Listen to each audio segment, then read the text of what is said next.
सुनेत्रा पवार यांनी सावध राहायला हवं, राजकारणात धोका असतोच। मंत्री संजय शिरसाट यांनी हे वक्तव्य केले, तर राष्ट्रवादीच्या प्रदेश उपाध्यक्षांनी सुद्धा या संदर्भात प्रतिक्रिया दिली आहे। या सगळ्याचा तपास होणं गरजेचं असल्याचं राष्ट्रवादीचे प्रदेश उपाध्यक्ष उदयकुमार अहेर यांनी म्हटलंय। सुनेत्रा वहिनीच्या जीवाला धोका आहे की नाही हे तर पोलीस तपासामध्ये दिसेल, परंतु त्यांनी सावध राहिलं पाहिजे एवढं मात्र निश्चित आहे।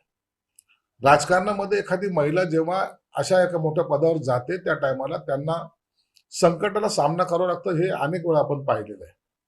म्हणून चाकणकर असतील किंवा इतर काय असतील, आता ती चौकशी यासाठी करते, या चौकशीमध्ये मला वाटतं हे सर्व निष्पन्न होईल, परंतु सुनेत्रा वहिनींनी सुद्धा आपली स्वतःची काळजी घेतली पाहिजे।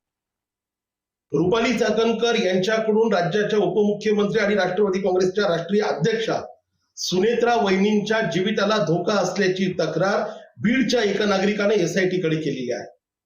ही तक्रार जर मागच्या काही गोष्टींचा विचार केला तर निश्चितपणे गांभीर्यपूर्वक घेण्यासारखी आहे। सगळ्या गोष्टींचा एकत्र जर विचार केला तर ही जी तक्रार करण्यात आलेली आहे ही गांभीर्यपूर्वक घेण्यासारखी आहे।